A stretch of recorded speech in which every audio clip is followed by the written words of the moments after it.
Well, if you are like us, you are already resenting the daylight savings switch over because it seems completely unnecessary in the modern day and age.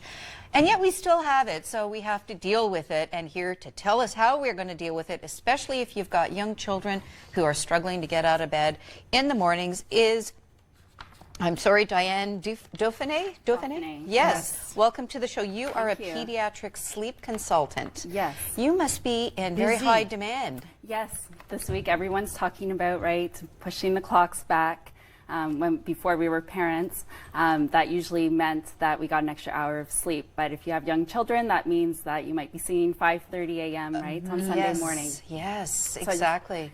Just walk through an easy process to get your child in line with the new time within about a week. Okay, walk us through that, because I feel like I would just slow things down. That's what I would do. And then that first day feels like it lasted forever. So It was like, okay, I know it's going to last forever. I'm going to exhaust them. Yes. And then hopefully they're going to be ready to go to sleep. That was the only thing I knew to do. But that was your strategy. That was my strategy. But I like yours a little bit better. So walk us through how 4 days would look. Yes. So the first step is simply to wait to change the clocks.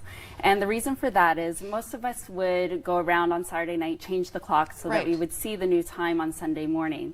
But when you're a parent, again, this is very frustrating to wake up and you're seeing that your child is up that whole hour earlier than what they normally would be. So my suggestion is always to get up, go through your morning routine, and then once that morning routine is complete, then go around and change your clocks and then start the transition from there. Okay, so once you already had your sleep and you're not waking up cranky. That's basically the, and you're the fed message there. And watered. Yeah. Yes.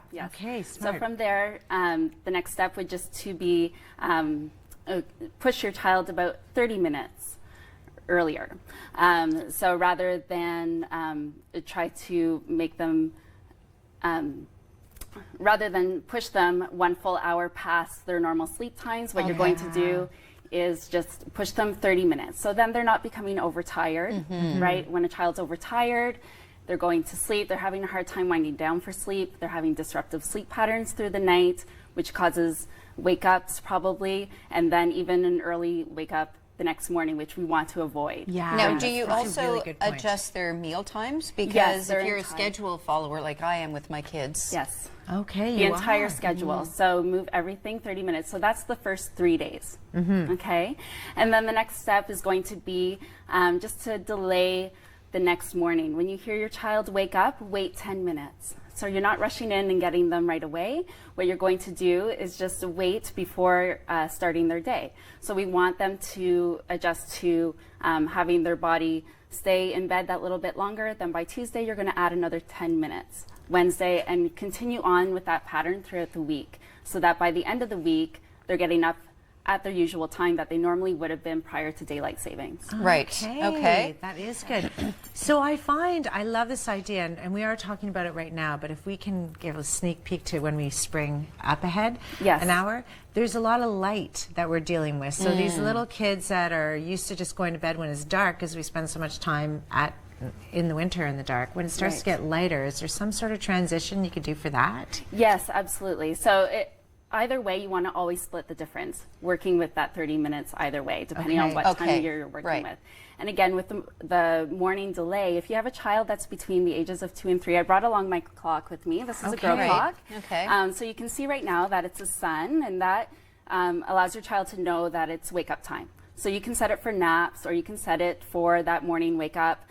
You can adjust it by 30 minutes, set it for whatever times you want, and then when you press it for bedtime or for nap time, it changes to a star and the screen becomes blue. So that allows your child to know, I have a child that's 2.5, and we use one for him, and he knows when sleep times and wake times are. Right.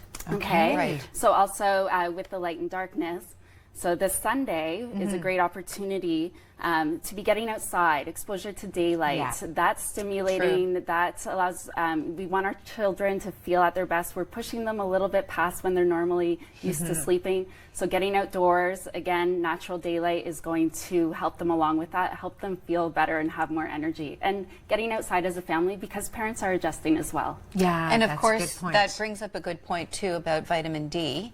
because that's really important for well-being, for fighting colds, for all sorts of things. And 90% of Canadians are vitamin D deficient in the winter. So, you know, just those little drops that you can put into your kids' milk or your whatever. Yes. Yeah, that's true. I find that interesting too, because I think that's what we forget about when it is cold and it is dark. We don't go out and embrace this weather. So I think I love your tip of like, doesn't matter, everybody bundle up. It's going to be winter. Get out there, be active. There's so many things in Ottawa to do, and that does help sort of give them that energy to wear off and then be able to go into that sleep pattern. Yes, absolutely. Yeah. That is fun. Now, do you have like an emergency hotline that parents are going to be calling you? Yeah, well, I've gotten a lot of emails. I'm also on Facebook, and so that's always a great opportunity to connect with me. There's always sleep tips. I have my blog post walking you through these strategies. It goes a little bit more in depth about daylight savings, and also opportunities where I'll set an hour and parents can just come on and ask me a question for that hour, and I'll give them an answer about their child's sleep. So awesome. Yeah, thanks so much for being on the show. I feel like I'm ready. I'm ready to fall behind. You're good to I'm go. a half hibernator. We're all sleepers, so we have to be the ones to wake up. Thanks for being on the show. We'll make sure all viewers make sure you be in touch, because that is very important news. And stay tuned. We'll have a lot more on Daytime.